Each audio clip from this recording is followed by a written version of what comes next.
architect Sachin Agshikar. Sachin Agshikar studied architecture from Sir J.J. College of Architecture, University of Bombay, and was awarded gold medal in 1991 for his final year thesis design. Before setting up his practice in 2000, he worked with architect Charles Correa on diverse projects ranging from institute in Chennai, houses in Malaysia, church in Kerala, to Brain and Cognitive Science Center in USA. He further worked as an associate to architect Charles Correa on Cancer Research Center in Lisbon, R&D Center for Mahindra & Mahindra in Chennai, an extension to Kala Academy in Goa, and Ayuka in Pune. Some of his personal works include 26-story residential towers in Mumbai, Ronil Beach Resort in Goa, winery in Nashik, Panjim Municipal Market, and Mushti Fund School in Goa. So, may we have a big round of applause for architect Sachin Agshikar. May we have you on stage.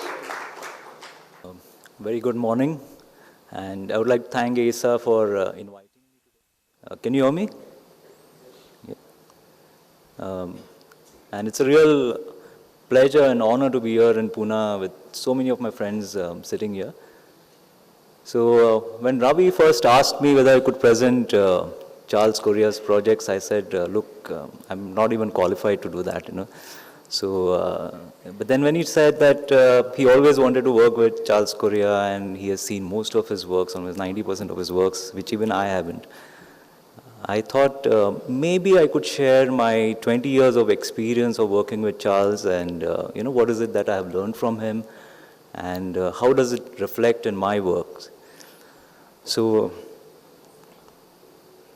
just 1 month before he passed away, he gave me a call and he said, can you come to Goa? Because he wanted me to work or design an Anganwadi, which was for the Charles Correa Foundation, which was also their first live project, which was going to be built. So I went to Goa to meet him at the foundation. And he was talking to a group of students who were working there, and he said, nobody can teach you architecture or any form of art. You learn from someone only if you admire that person immensely. And I was thinking that what he said was absolutely right. Whatever I've learned, and I'm still learning, is because of this one person whom I met 20 years ago.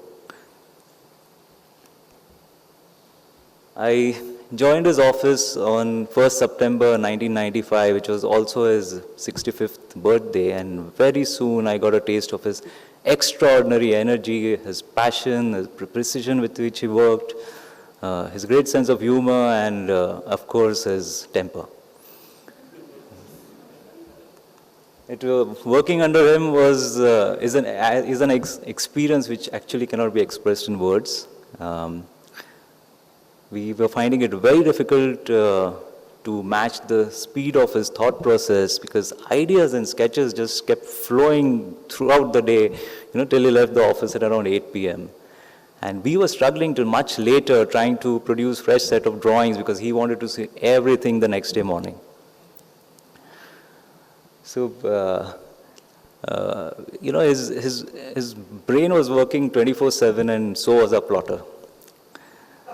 And by the time we all left, there were like rolls and rolls of papers which were disposed of in the night. And by the time we left, the office looked like a battlefield, So, and there was this person, Krishna, who used to make beautiful models in thermocol. And Charles used to take a cutter and, just chop them ruthlessly.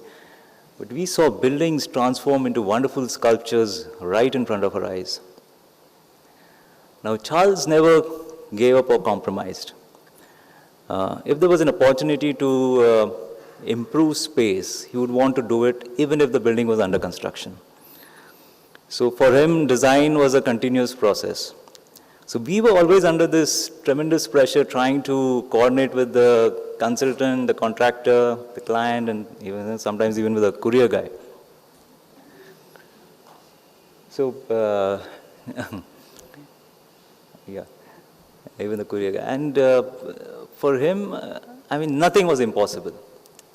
So we had to ensure that these changes were made, even if we had to fight with the client. There was another thing which I learned very soon in the office was, is the letter writing, which is, yeah. That letter writing was an art which was absolutely essential in this office. So every dispatch had to have a letter, which explained explicitly why these drawings are being sent. And then there was a separate set of letters sent to the contractor or the client or consultant just to ensure that buildings were built as per the drawings. The letters had to be very clear and to the point. So sometimes Charles used to screen these letters along with the drawings. So he had laid very high standards for himself and for us. So life was really tough. I mean, every day was like a challenge, and we tried hard not to fail, and we barely managed. So precision was expected from letter writing, from your drawings, from letter writing, how we spoke, so on and so forth. Now, Charles was not only interested in architecture, but his knowledge about religion, politics, art, history, movies, sports, anything, I mean, was incredible, So he was well-read and well-informed. He could speak on any of these topics fluently. So when did he get the time to really go and gather this information? I mean, did he leave the office at 8 p.m. and go watch the news, listen to music, read a book, watch a movie, write articles, and also design for the next day? I mean, we could never find out. So we had his ability to speak about architecture with such profound clarity and connect it with other subjects like art or movies was unheard of. I mean, we had never met anybody speak with so much of passion, and when we were in college. So every day for us, it was like a learning experience, and we felt like newborn babies trying to grasp every word he said. Now, Charles also admired Le Corbusier, and he used to show us examples of his works. Charles had never worked with Le Corbusier, but he knew each and every project in great detail. So for him, I mean, he really admired him immensely. Like we had started admiring Charles for his various qualities, like I said, before. So Charles also had a great sense of humor, and which actually, helped in easing of the pressure in the office. He was very witty.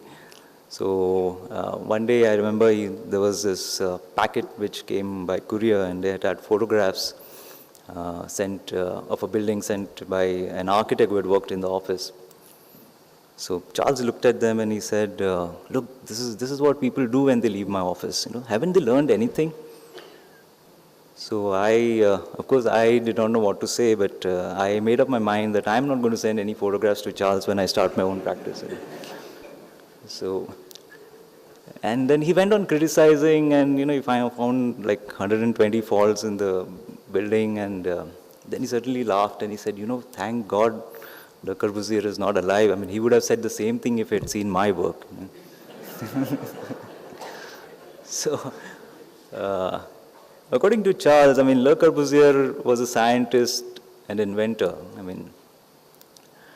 Whereas we were all engineers trying to put together the spare parts which were already designed by him. So if that was true, we used to wonder, where did we stand in this chain of evolution? Now, of course, being a perfectionist, Charles used to often lose his temper with imperfect people like us working there. So our day would start and end with words hitting us like bullets. And we were like experts at making blunders, so we had to learn the hard way. And this office was definitely not for somebody with a weak heart. And there was this poster which was pinned up in the corner of the office by some senior again. you can see it's a frog which is being swallowed by a bird, and the frog is almost inside, and yet he's still trying to strangle the bird. And the message says, "Don't ever give up." So every night we looked at this message, and we came back the next day, with this inspiring message, and we came back the next day with an urge to perform a little better. Now, of course, hardships also followed with rewards. I mean, after working for a couple of years, one day he just called me in and he said, I really want to give you something. He must be happy with me for something, but he said, "I want to give you something." And he was actually planning to give one of his books to me, and then he just quickly changed his mind, and he said, "Pick any book on Le Corbusier from my library." So he had this big bookshelf full of books, and so I picked up this one because I knew he had 2 copies, and this book, with a wonderful message inside, is actually more precious to me than any degree that I could have got from any of the universities. So Charles was absolutely right. No guru can teach you anything unless you admire that person immensely or, believe in him. And I was really fortunate to have a guru like Charles. And I'm still learning from him, when I remember him. So, what is it that I have learned from him? I can go for another 40 minutes, but I think Ravi is looking at his watch, and so I'll just make it brief. But one of the most important things which I have picked up, what I'm trying to learn from him is the clarity and the simplicity in design which is required to make great building.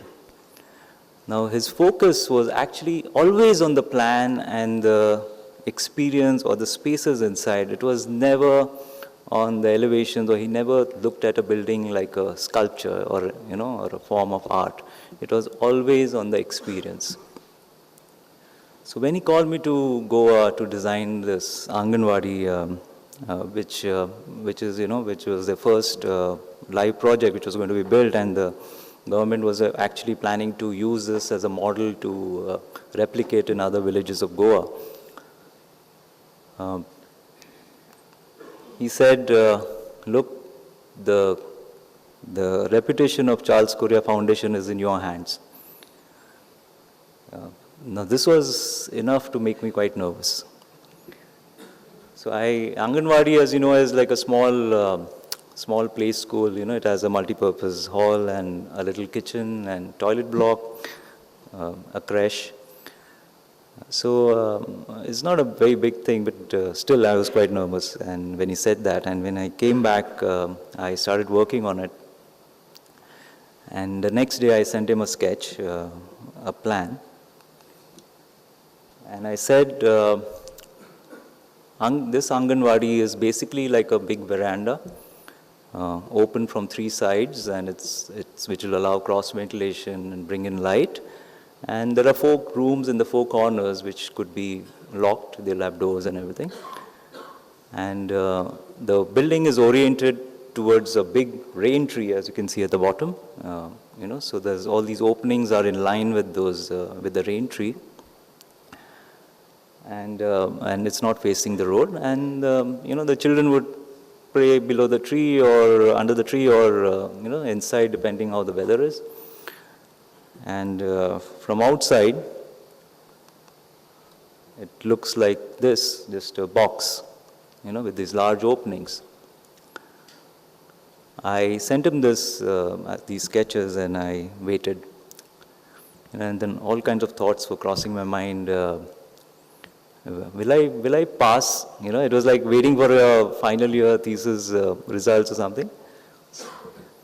Will he ask me to return that book on Le Corbusier which he had given me? So I was really nervous. And the next day, I got an email, which again you can see is very short and to the point, very crisp. So definitely he had liked the project, but unfortunately he did not see it being built. And this is how it looks from outside the building. It's a very simple building, just a simple box, and it's got these large openings which will allow cross ventilation and light inside.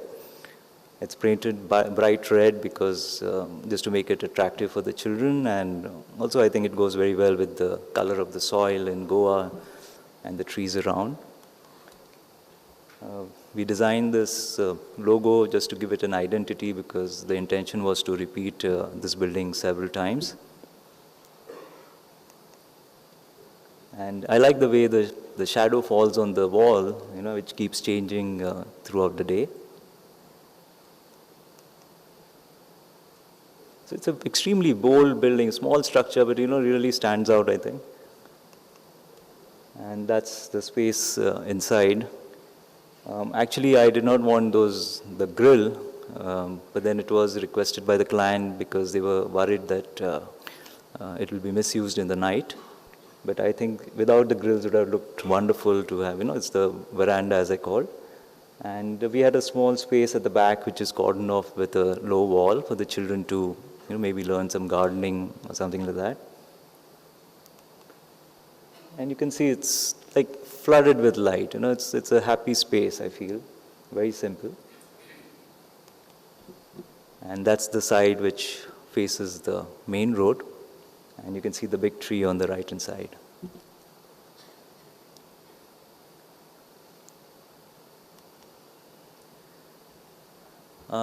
Another thing which Charles used to tell me was make sure that your big moves are always right.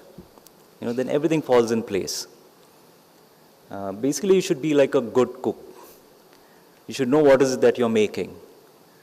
And believe me, you cannot make a good dish by adding only masalas or spices.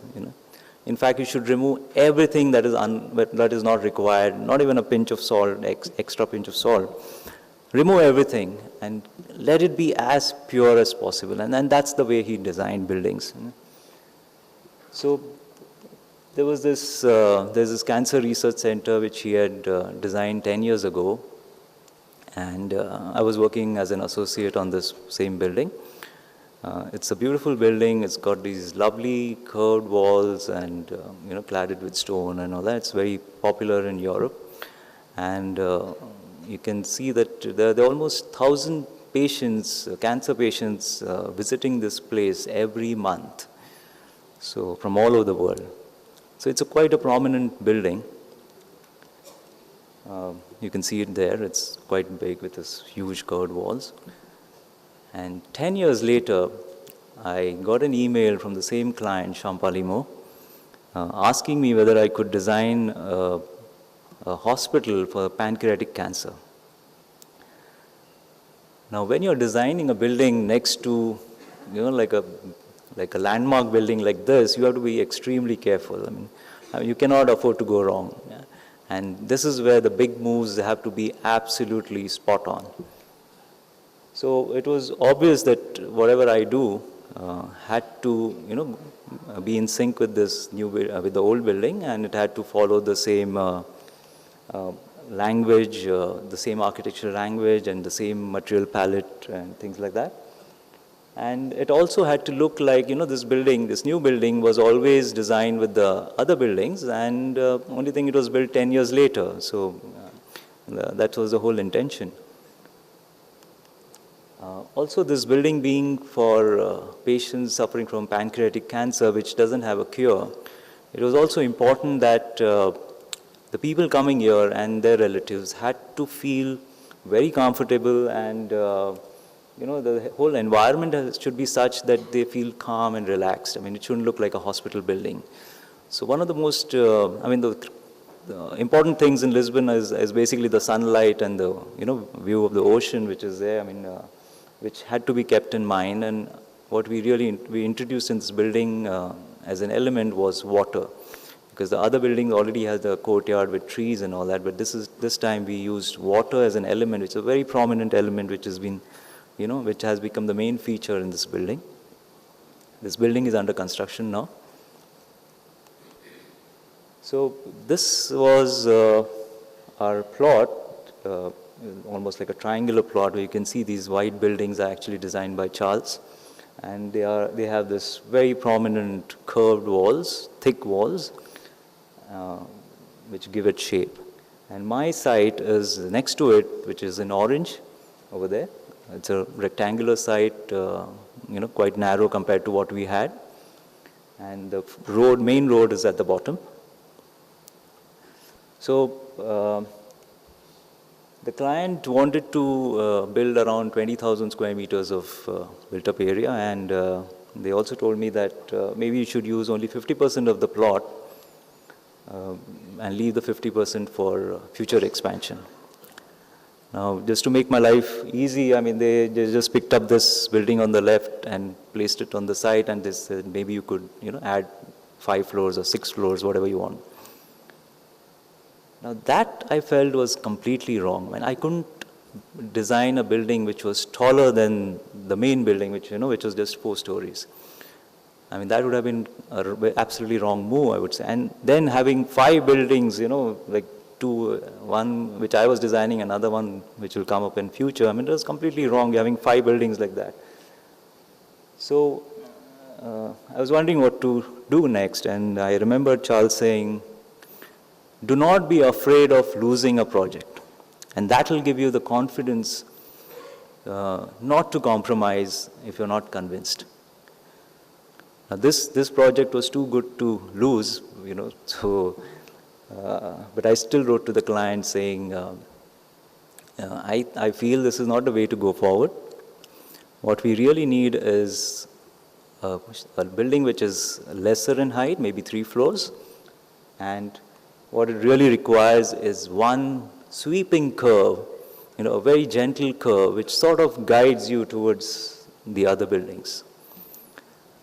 And fortunately for me, I mean, the client agreed because he was convinced, and this I think was the big move which Charles was talking about, which I think is, apt for this kind of project, the way it is located, and then everything fell in place. So it's a very simple building. It's on a grid of 8 by 9 meters, and I mean, these are not the proportions of the building. I think it's got all squashed because of the size of the screen. But anyway, it's basically, you can see that it's a rectangular building, and it's got 2 triangular courtyards which have water, and it's facing the main road.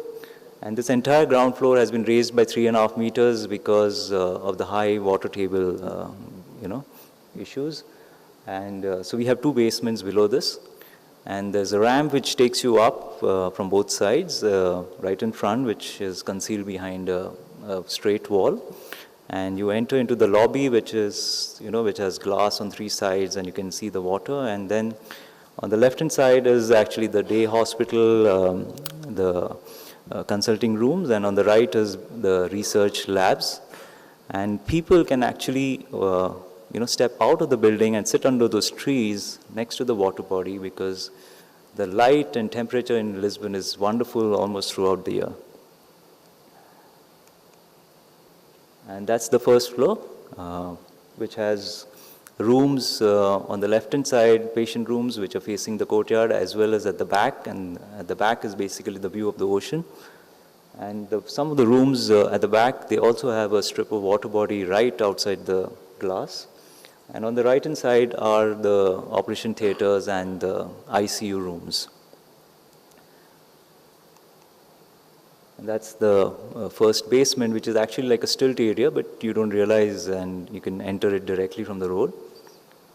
And the next basement is, of course, underground.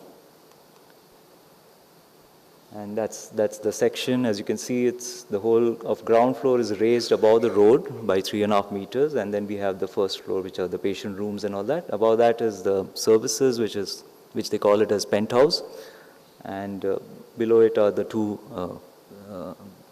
parking lots and basement parking and other services. So this is a section through the courtyard which has water, just simple, shallow water and the trees. And the big curved wall actually gives you privacy from the road, and there's always also a railway line which is running parallel to the road. So it sort of cuts off the sound as well to a certain extent. And we were also worried about how this water would look in the night, and it generally turns dark and otherwise starts looking like a swimming pool. So we proposed these very tiny LED lights which will be scattered in the pool, and probably it will look like stars in the night. Maybe some of them will twinkle also. And this is the section through the water body which is on the first floor, which is just outside the patient room, which would sort of connect with the view of the ocean. And we had this huge requirement for a utility block which had to be placed between the two buildings because they were going to be shared. It was going to be shared. So we have sort of placed it almost like semi-underground, and the whole thing is covered with a mound so that you don't really see it. And we also have a corridor which connects both the buildings, which was a requirement, which will be in glass. So again, I mean, it will be like almost invisible, totally glass. And this is the section through the building. The lobby has a double height space which sort of connects with the lobby on the first floor as well. And in this lobby we have reserved a space, like a big wall, for a mural which we're trying to get somebody from Lisbon or maybe from Portugal who could do a beautiful mural on that wall. And that angel is just a placeholder, but we're hoping that we'll come up with something better. And this is the front elevation of the building, which is facing the road. It's a 170 meters long building, and with this one sweep, a gentle sweeping wall, which is in white, curved wall. And the ramp is hidden behind the mound and the straight wall at the bottom. So what is common between the Anganwadi and this giant project? You can see they are drawn at the same scale. That both these projects are extremely simple. I mean, they just emerged from those plans. I mean, there's nothing extra. And I think they're simple as well as they have they're extremely bold at the same time. And this is irrespective of the scale or the size of the project. And I would end this with a walkthrough. But there's a little story behind this walkthrough. There is this man called Mr. Boton, who's from Spain, who's actually giving 50 million euros for this project, one single person. And so we were told that we have to present the scheme to this man who was going to come from Spain. And we had just a week to do that. And 3 people had to present. I had to show him the entire scheme like what I just did. HDR, who was actually responsible for the internal planning, the ORs and everything, they had to speak about the latest trends in healthcare planning. And there was a scientist, the chief scientist from Champalimaud, who had to speak about the latest research which is being carried out for the cure of cancer. So each one of us were given 7 minutes to talk. Now there was one big problem: language. The entire presentation was in English, but Mr. Boton couldn't understand English nor Portuguese. He could speak only in Spanish, and he knew French. So they decided that, okay, my speech was going to be translated in Spanish on another screen. Fernando from HDR said, oh, he'll speak in Spanish, but his presentation was in English. And then the scientist said, I'll try to speak in French. He knew a little bit of French. Now, I knew something was completely wrong in this presentation. I mean, the 3 people talking in 3 different languages, just 7 minutes each. I mean, I was wondering whether it was really worth traveling for 16 hours, changing 2 flights, going to Lisbon just to speak and speak for 7 minutes, which he couldn't understand. So anyway, I was going to read it, so why should I be going there? And so how are we going to actually hold his attention? I mean, the three of us were not even good looking, so, I mean, we were wondering what to do next. And then I remembered Charles saying that, you have to experience the building and you have to walk through the building. And if something really touches your heart and you feel nice, that is the time you are actually looking at the soul of the building.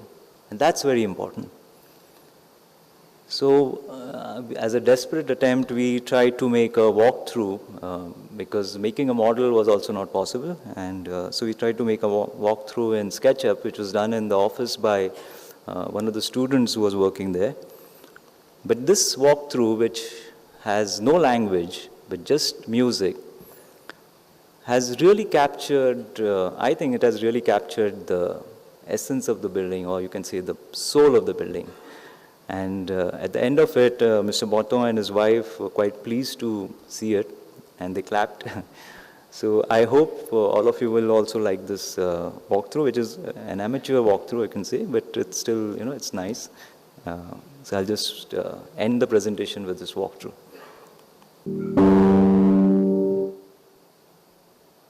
Sound.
Thank you so much.